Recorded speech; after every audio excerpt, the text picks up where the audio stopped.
Video ini merupakan lanjutan dari video sebelumnya. Nah, di sini kita akan lakukan konfigurasi pada perangkat router. Langkah pertama, kita pastikan dulu semua perangkat sudah terpasang ya, sudah terpasang mulai dari kabelnya ya, sudah dipastikan dengan benar portnya. Lalu kita buka aplikasi Winbox ya. Oh ya, pastikan sebelumnya di pengaturan di sini ya, statusnya terdetek ya, atau tidak silang. Kalau disilang itu berarti kemungkinan kabelnya atau perangkatnya bermasalah, maka harus dicek terlebih dahulu. Setelah masuk ke dalam Winbox, di bagian sini ada yang namanya Lightburst ya, Lightburst. Nah, ini fungsinya untuk melakukan mencari perangkat yang terhubung dengan laptop kita. Nah, di sini sudah ada perangkat yang terhubung ke laptop kita. Kita klik MAC address-nya. Kita klik MAC address-nya. Pastikan di sini terdetek ya. Pastikan di sini terdeteksi dengan boardnya RP951UI2HND. Boleh dengan router yang lain. Yang penting MikroTik. Untuk login secara default kita isikan admin. Nah, kita isikan admin. Passwordnya kosong. Kemudian kita connect. Nah, ini kita sudah masuk dalam konfigurasi Winbox-nya ya, kita sudah berhasil. Langkah pertama, kita atur dulu identitasnya pada bagian sistem identity. Nah, fungsinya nanti ketika terhubung dengan jaringan, maka perangkat ini akan muncul identitasnya, jadi tidak akan tertukar dengan perangkat yang lain ya. Kita ganti identitasnya. Di sini saya contohkan ya, router A, dikasih nama siswa, akan nama saya, router A kurung Fajar ya. Oke. Kemudian jangan lupa kita atur passwordnya supaya orang lain tidak bisa masuk ke dalam router kita ya. Caranya di sistem password ya, kita masukkan new passwordnya 1234, misalkan 1234. Kemudian kita change.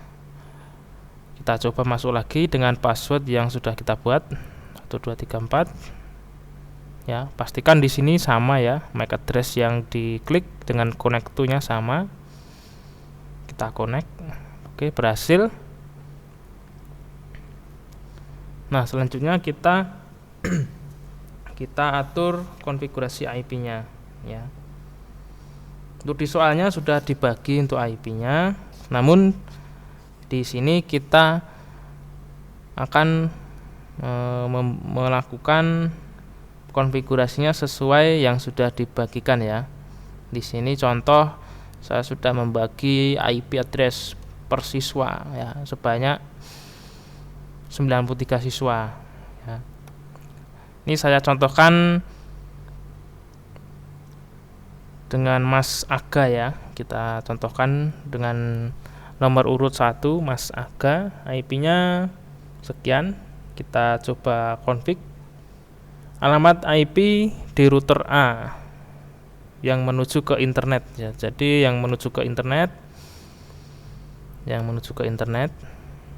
yang kabel kuning tadi ya, kabel kuning tadi kita setting secara dinamik atau secara DHCP ya.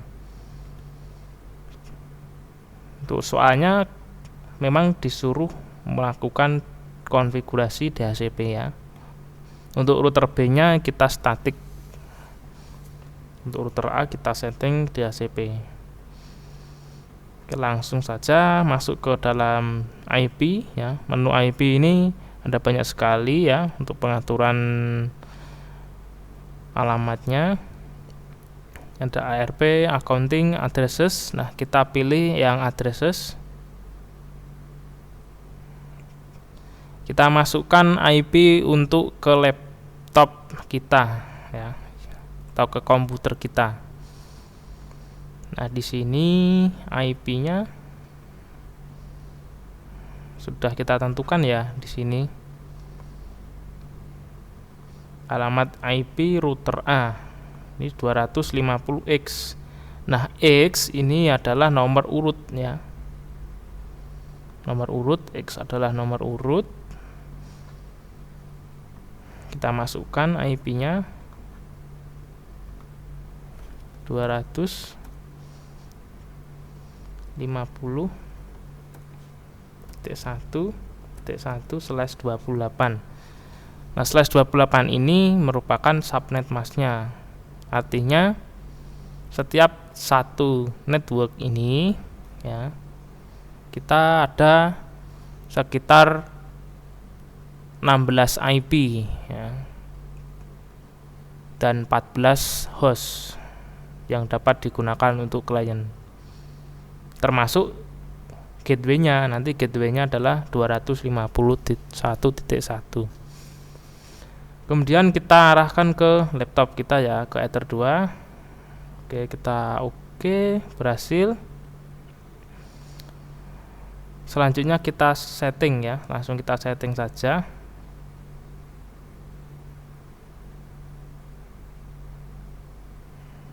Ya, kita setting IP-nya 251. Karena satu sudah digunakan sebagai gateway, maka kita gunakan IP selain satu yang masih dalam satu range hostnya 1.2. Gateway-nya 250.1.1, DNS 250.1.1. Oke.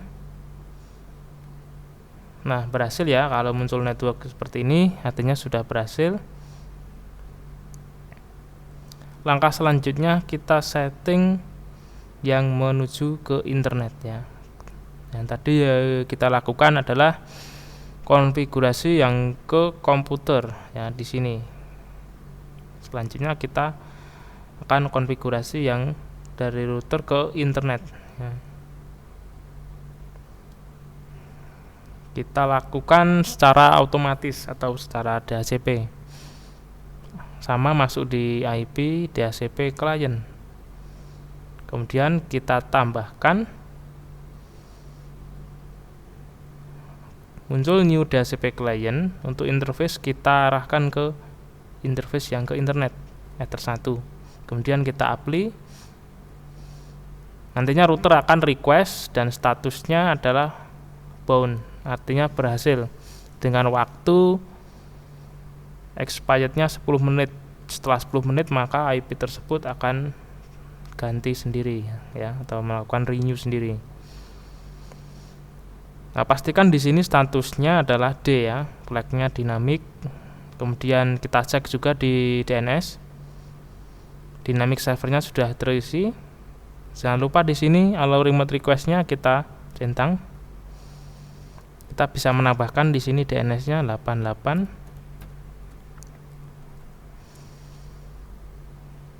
Oke, apply.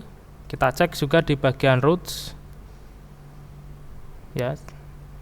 Di sini sudah ada dynamic, active, static. Kita uji coba koneksi ke internet ya. Langkah pertama kita ping ke 88 dulu. Oke, berhasil. Selanjutnya baru ping ke domainnya. Ya, berhasil juga.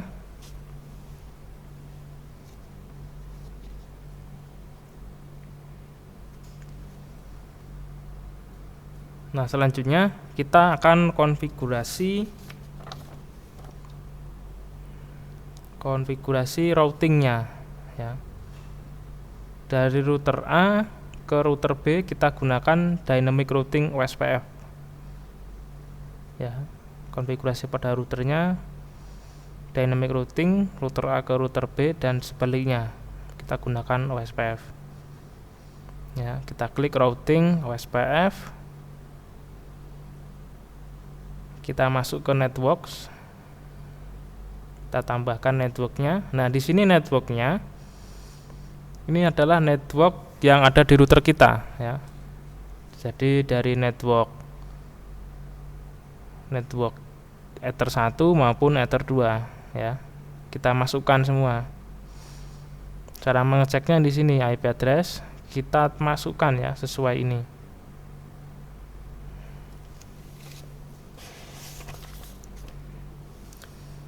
Pertama 192.168.10.0, ya. Jangan lupa ya networknya di sini kita 10.0. Slashnya kita samakan /24. Areanya kita pilih backbone, ya, karena di sini akses OSPF-nya adalah single area. Kita apply. Kemudian kita copy, ya, supaya lebih cepat saja. Kita masukkan IP-nya 200 yang Ether 2.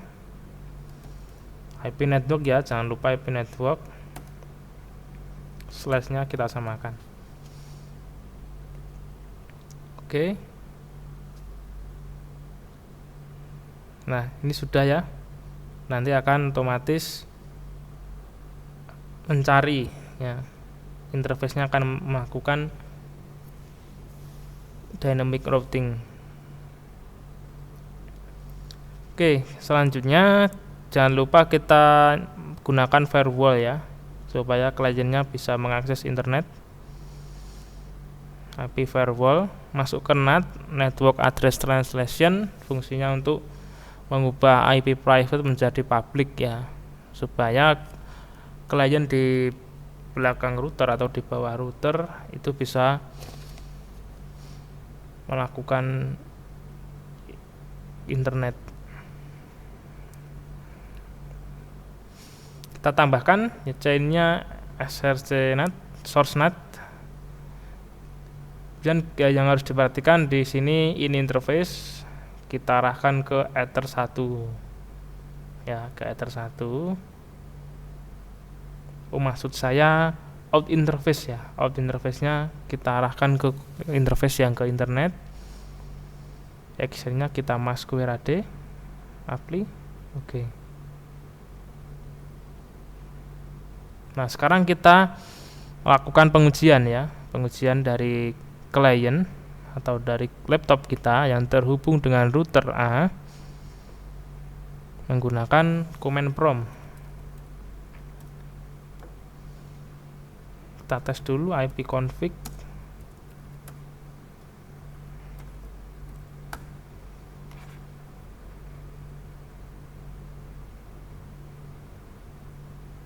Oke, kita ping ke gateway-nya. Yang pertama kita ping ke gateway-nya, ping 250.1.1. Jalan, ya, ke router A-nya jalan. Kita tes ke internet atau DNS Google. Oke, juga berjalan. Baru kita ping ke domainnya. Oke, sudah jalan. Berarti komputer kita sudah berhasil connect ke internet. Selanjutnya kita konfigurasi, ada, ya, namanya web proxy, ya, buat desain sistem keamanan dengan melakukan instalasi dan konfigurasi proxy, ya. Kita konfigurasi proxy server pada jaringan lokal dengan ketentuan portnya adalah 3128, case manager, nama peserta @sekolah.sj.id, visible host sekolah.sj.id, transparent yes, blockingnya minimal 2 website. Oke.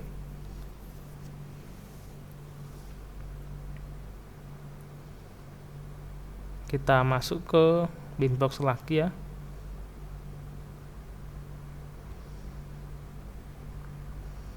Kita masuk ke IP web proxy ya. Kita centang enable ya, karena kita akan mengaktifkan, karena di sini masih stop ya, statusnya di sini masih stop. Kita enable, kita apply ya, berganti statusnya menjadi running. Portnya kita rubah sesuai soal 3128. Kemudian just administrator atau just manager, nama peserta, Fajar.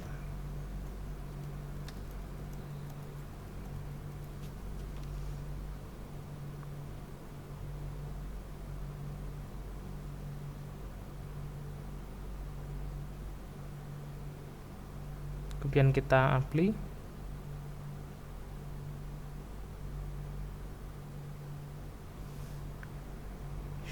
Setelah kita rubah di sini 3128, jangan lupa kita centang anonimusnya ya. Kita centang, kita apply lagi, kemudian kita masuk ke akses. Nah, di sini kita masukkan website yang akan kita blokir ya.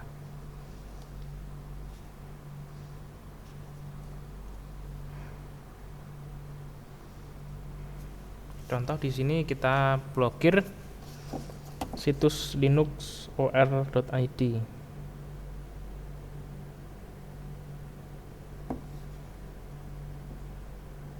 Kita blokir.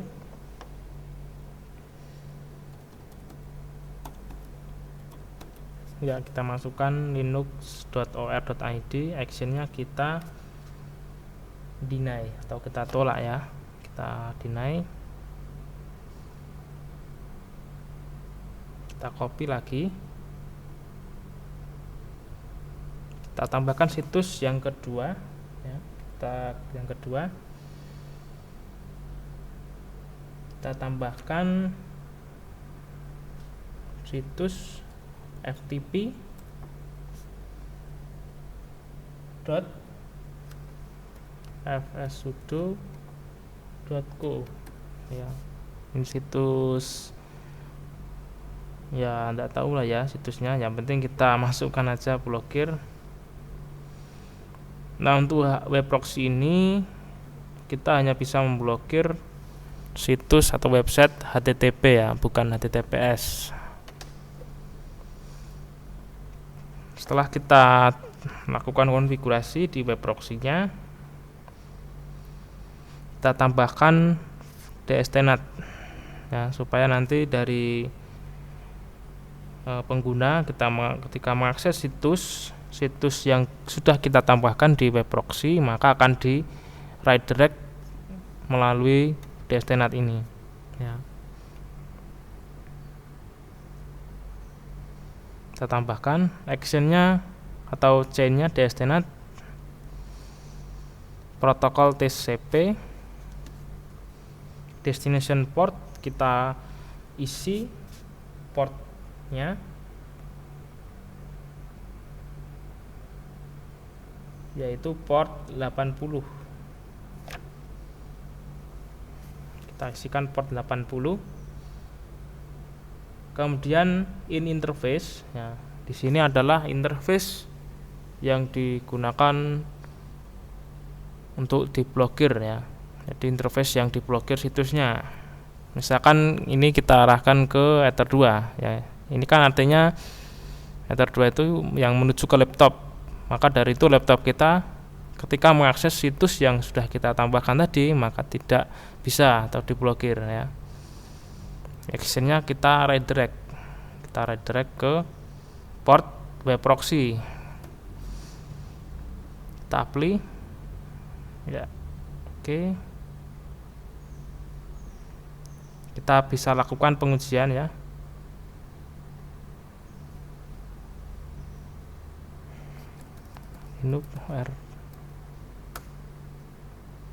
Nah, di sini sudah ya, sudah terblokir. Error ya. Situs yang kedua di apa ya, FTP sudo.co. Tadi alamatnya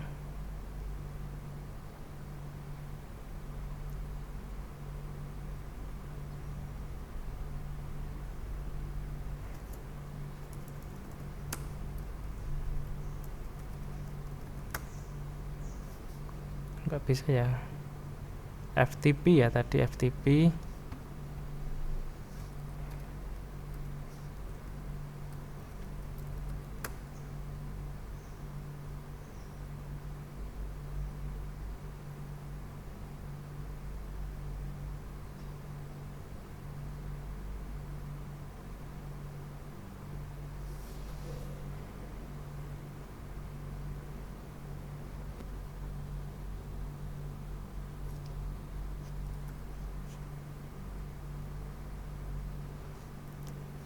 Ini kayaknya nggak bisa ya, kita ganti alamatnya, kita coba ganti ke situs UNC. Kita ganti ke unc.ac.id, terus kita coba akses kembali.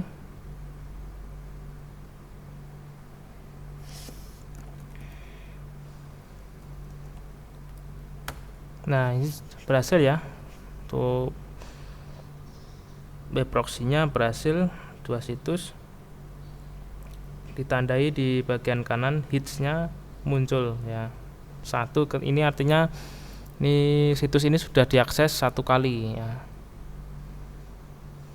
Oke, tugas dari router A sudah selesai ya. Oh, masih ada satu lagi, limitasi bandwidth.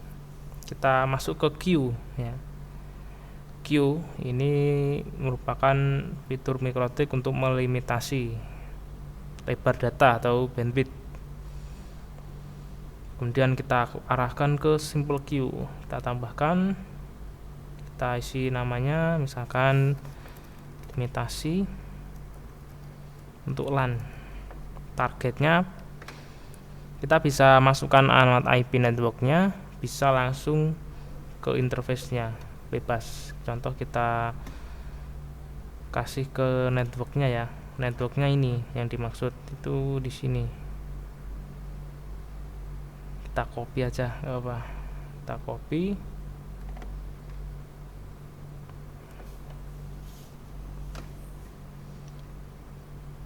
Kita copy terus kita paste di sini ya. Jangan lupa networknya /28.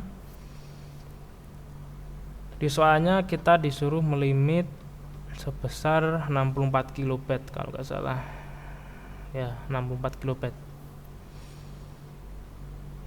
Kita akan ke 64 kilo. Ini juga upload download sama ya, 64 kilo. Kemudian kita apply. Sudah dibuat. Sekarang kita tes langsung ya. Kita tes langsung. Jadi di video ini tuh langsung tes. Misalkan ada konfigurasi, langsung kita tes saja. fast.com situsnya untuk melakukan pengujian. Kita gunakan fast.com.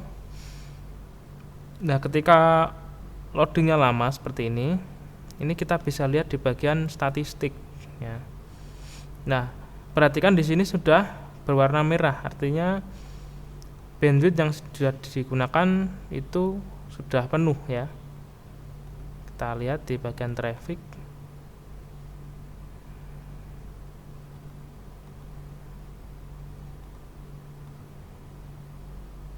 Nah, ini karena browsernya menggunakan Internet Explorer. Ini kita bisa lihat ya. Kita bisa lihat. Kita uji lagi. Coba kita enter.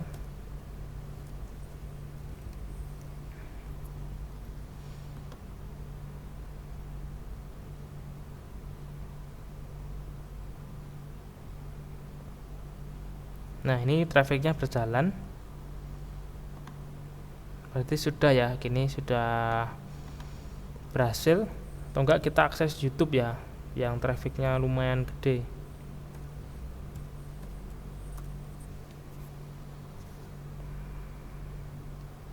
Nah, ini warnanya merah ya, bisa dilihat. Ini mentok ya, tadi di 60 atau enggak 40 kilobyte lah mentoknya di situ. Ini warna merah artinya bandwidthnya sudah digunakan secara penuh.